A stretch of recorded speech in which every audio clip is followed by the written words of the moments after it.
There are three main types of machine learning algorithms: supervised learning, unsupervised learning, and reinforcement learning. Each is used for the different type of task. For example, supervised learning is when the computer is initially taught what the current response should be.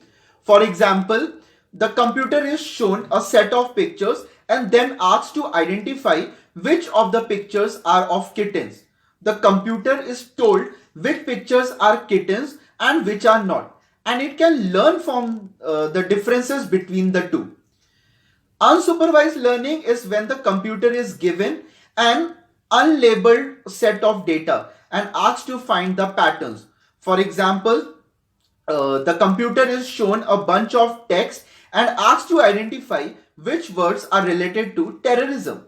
The computer can learn from identifying the relationships between the words and creating a model that can predict, identify, or classify the terrorism related words.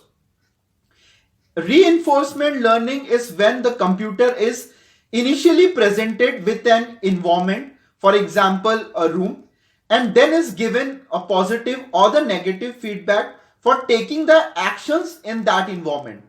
The computer explores the environment to see how its actions impact its performance. For example, we can say whether moving a rock will help the user move a heavy object.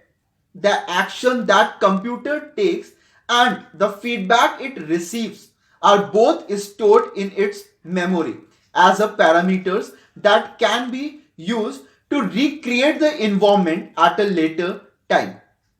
Thanks for watching.